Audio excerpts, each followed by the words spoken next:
De Sacra Doctrina, teología y espiritualidad católica para vivir lo que creemos y conocer lo que adoramos. Comenzamos. Salvete, carissimi fratres, ad De Sacra Doctrina Itinerario. Bienvenidos, amadísimos hermanos, a su programa de Sacra Doctrina, sobre la Sagrada Teología. Mihi nomen Julius Maximus est. Mi nombre es Julio Fernández. Y es para mí un gran placer estar con ustedes hoy en esta mañana de domingo, día en que Cristo venció la muerte y nos hizo partícipes de su vida inmortal, de su vida gloriosa. Quiero mandar un gran saludo en primer lugar a nuestro querido obispo, don José Guadalupe Torres Campos, por permitirnos comunicarnos a través de esta frecuencia 1560 AM de Radio Guadalupana. Quiero enviar también un gran saludo a nuestro querido director, el Padre Juan Carlos López, por su confianza para seguir platicando acerca de la doctrina sagrada. Muy bien, queridos hermanos, estamos ya en el domingo 26. Cada vez nos acercamos más al final del tiempo ordinario. Iniciamos además un nuevo mes, octubre. Hemos celebrado esta última semana muchos santos, mártires. Celebramos a los santos arcángeles Miguel, Gabriel y Rafael. Celebramos ayer al gran San Jerónimo, patrono de todos los que estudian la Biblia. Por lo tanto, que debería ser el patrono de todos nosotros. Todos nosotros deberíamos de acercarnos a la Biblia. Hoy en día hay muchas formas de acercarse a la Biblia. Hay Biblias dramatizadas, en audio, en video. Está el libro que es insustituible. Siempre va a ser una buena opción tener nuestro libro de la Biblia en papel. Tenemos el celular, la computadora, donde podemos leer la Biblia, o incluso sistemas que leen por nosotros la Biblia. Hay muchas formas de acercarnos a la palabra de Dios. Para eso es la tecnología. El libro impreso no es más que tecnología del hombre, tecnología que utilizamos, y la tecnología avanza para nuestro bien. Tenemos muchos medios para acercarnos a la Sagrada Escritura. La televisión, el internet, el audio, el video, el celular, la computadora y nuestros libros. La palabra de Dios está al alcance de todos. Todos podemos tener acceso ya a la palabra de Dios. Muy bien, queridos hermanos, ya estamos en el domingo 26, el tiempo ordinario, ciclo A. El tema de este domingo, dice nuestro querido padre Siquio Treviso, es que siempre es posible volver a Dios. Siempre es posible retornar a Dios, regresar a Dios, convertirse a Dios, cambiar el no inicial por un sí humilde y confiado al final. La antífona de entrada, fragmento tomado de las liturgias penitenciales del libro de Daniel, nos ayuda en esa línea de reflexión.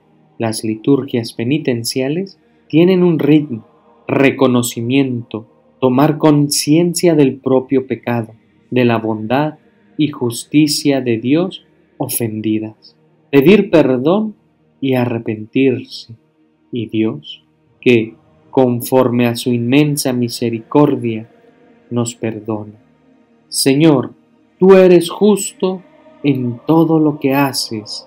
Tú eres justo y nosotros los injustos. Podrías hacer recaer sobre nosotros, Señor, todo el rigor de tu justicia, porque hemos pecado contra ti y hemos desobedecido tus mandatos. Pero haz honor a tu nombre y trátanos conforme a tu misericordia. El tema se repite. Los domingos pasados hemos venido reflexionando sobre la justicia de Dios que nos justifica. Hemos leído los salmos que cantan la misericordia infinita de Dios. Hemos cantado a ese Dios lento para enojarse y rico para perdonar, que no nos trata como merecen nuestros pecados, ni nos paga conforme a nuestras culpas. Entonces, Dios es justo en cuanto que nos justifica. Es el Dios del perdón y la misericordia, que no guarda rencor perpetuo, que no está siempre acusando. Así pues, reconocer nuestro pecado, reconocer la justicia de Dios, pedir perdón y acogernos a su misericordia con el firme propósito de no volver a pecar, es el ritmo de la liturgia penitencial. En el Evangelio, el no puede convertirse en sí. Los fariseos han sabido decir sí a la ley, pero han opuesto un no rotundo al Evangelio. Llega la hora en que aquellos que han rechazado la ley darán su adhesión al Evangelio. Ahí están los cristianos y están los que no lo son. Los cristianos proclaman tan mal su sí en la liturgia y en la realidad de la vida que los no cristianos, los publicanos y los pecadores no ven en ellos verdaderamente el deseo de cambiar de vida. Todo es tan tibio, tan sin chiste, una vela a Dios y otra al diablo, pero se llaman cristianos. Y sin embargo, el reino se manifiesta verdaderamente cuando aquellos que han dicho no podrán finalmente decir sí, sin renegar de ellos mismos. Por esto, los más urgentemente llamados a convertirse son los cristianos, a fin de ser para los demás ejemplo que invita y que arrastra. La palabra anima, pero el ejemplo arrastra. El padre Luis Alonso Chequel comenta de la siguiente manera: del cambio de las generaciones pasamos a la vida del individuo en forma cruzada. Cortada por la objeción, se presenta el doble caso justo malvado, malvado justo. El hombre se define sobre todo por su actitud presente, por una postura total frente a Dios. Es cierto que los actos del pasado condicionan fuertemente e influyen en la condición presente. Es difícil cambiar, pero no es menos cierto que el hombre no hereda fatalmente su pasado. Aunque no puede aniquilar su pasado, puede liberarse de él, superarlo, frustrarlo. El mensaje de Ezequiel es optimista y exigente a la vez. Lo que determina radicalmente esta posibilidad, el cambio, es la voluntad de Dios, que quiere la vida del hombre. Por esta voluntad, no hay paridad entre los casos, pues también el justo que se pervierte puede convertirse otra vez. Es lo que dirá San Pablo en Filipenses: con temor y temblor, con grande empeño, pues se trata de una cosa muy seria, trabajad en vuestra salvación. La conversión incluye un cambio total de vida. Frente a la reconciliación colectiva que realizaba la liturgia del día de la expiación o Yom Kippur, tenemos aquí un principio personal. Lo que los profetas han predicado al pueblo, Ezequiel lo propone a cada uno. Si recapacita y se aparta de los delitos cometidos, ciertamente vivirá y no morirá. Mateo ha reunido 3 parábolas de ruptura: la de los 2 hijos, los viñadores y el gran banquete. Las autoridades judías exigen a Jesús las credenciales de su delegación divina. Jesús les responde con estas parábolas. El rompimiento es inevitable. Jesús no tiene miramientos. Mateo añade ahora a los publicanos, las prostitutas. Jesús sabe que los fariseos han decretado su muerte. Jesús toma las cosas a vuelo. Un padre tenía 2 hijos. El primero fingía obediencia, el segundo indicaba lo contrario. El que es capaz de cambiar el no, el que es capaz de rectificar, ese hace la voluntad del Padre. El otro permanece en su autoengaño y por ello en su desobediencia. No hace pues la voluntad del Padre. Los sacerdotes son cogidos en su trampa. ¿Cuál de los dos ha hecho la voluntad del Padre? Hay un trabajo religioso que no es el de Dios, que tiene el aire de responder a su voluntad, pero no conoce el verdadero alcance de las exigencias divinas. Es tan fácil convertir la religión en ideología o en magia. Dios no necesita defensores, necesita testigos. Es importante que en este contexto Mateo hable de creer.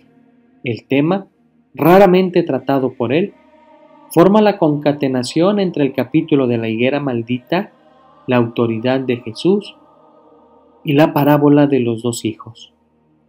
Creer quiere decir el sí de la comunidad a la vida de la justicia. Es la adhesión y el lazo con Dios, así como se exigía tanto en la predicación del Bautista como en la de Jesús. La severidad de esta advertencia, la necesidad de cambiar, Mateo la expresa usando el tiempo presente. En verdad les digo que los publicanos y las prostitutas van adelante en el reino de los cielos. Muy bien, queridos hermanos, este ha sido el comentario a la liturgia de hoy, de nuestro querido Padre Ezequiel Treviso. Vamos a continuar con nuestra suma de teología de Santo Tomás de Aquino. Ya estamos en el artículo 2 de la cuestión 2. ¿La existencia de Dios es o no es demostrable? El episodio pasado veíamos que Dios en sí mismo no es evidente, pero es evidente por sus efectos, por lo que vemos, por lo que percibimos. Pero en sí mismo no es evidente. ¿Pero eso significa que tampoco es demostrable? O, por lo contrario, aunque no es evidente por sí mismo, pero sí por sus efectos, entonces es demostrable. Santo Tomás de Aquino nos va a decir que sí, que Dios es demostrable. Objeciones por las que parece que Dios no es demostrable. Objeción número 1. La existencia de Dios es artículo de fe, pero los contenidos de fe no son demostrables, puesto que la demostración convierte algo en evidente. En cambio, la fe trata lo no evidente, como dice el apóstol en Hebreos 11. Por lo tanto, la existencia de Dios no es demostrable. A las objeciones, dice Tomás de Aquino. A esta primera objeción responde: la existencia de Dios y otras verdades que de Él pueden ser conocidas por la sola razón natural, tal como dice Romanos 1:19, no son artículos de fe, sino preámbulos a tales artículos. Pues la fe presupone el conocimiento natural, como la gracia presupone la naturaleza y la perfección lo perfectible. Sin embargo, nada impide que lo que en sí mismo es demostrable y comprensible sea tenido como creíble por quien no llega a comprender la demostración. Interesante la respuesta a la objeción de Tomás de Aquino. La existencia de Dios y otras verdades que de Él pueden ser conocidas por la sola razón natural no son artículos de fe en sí mismos, sino preámbulos a los artículos de fe. Nos preparan, nos disponen, son los preámbulos de la fe. La existencia de Dios es un preámbulo de la fe, no un artículo de fe, porque la fe presupone el conocimiento natural, como la gracia presupone la naturaleza. La perfección presupone lo perfectible. La fe presupone el conocimiento natural. La fe en Dios presupone conocer naturalmente que Dios existe. Nada impide que lo que en sí mismo es demostrable y comprensible sea tenido como creíble por quien no llega a comprender la demostración. Es decir, la existencia de Dios es demostrable solo por la fuerza natural de la razón, independientemente de si podemos comprender o no tal demostración. Objeción número 2, dice Tomás de Aquino. La base de la demostración está en lo que es, pero de Dios no podemos saber qué es, sino solo qué no es, como dice el Damasceno. Por lo tanto, no podemos demostrar la existencia de Dios. A esta segunda objeción responde Tomás de Aquino. Cuando se demuestra la causa por el efecto, es necesario usar el efecto como definición de la causa, para probar la existencia de la causa. Esto es así, sobre todo por lo que respecta a Dios. Porque, para probar que algo existe, es necesario tomar como base lo que significa el nombre, no lo que es, ya que la pregunta ¿qué es? Presupone otra, si existe. Los nombres dados a Dios se fundamentan en los efectos, de ahí que, demostrado por el efecto la existencia de Dios, podamos tornar como base lo que significa este nombre, Dios. Muy bien, queridos hermanos. Esta segunda objeción dice que no podemos demostrar la existencia de Dios porque de Dios es más lo que sabemos que no es que lo que sabemos que es. Pero, dice Tomás de Aquino, lo que sabemos que no es, lo sabemos por sus efectos, de manera que por los efectos podemos presuponer lo que no es y por lo tanto alcanzar a conocer lo que sí es por su nombre, por lo que respecta al nombre de Dios. ¿Qué significa Dios? Muy bien, queridos hermanos. La objeción número 3.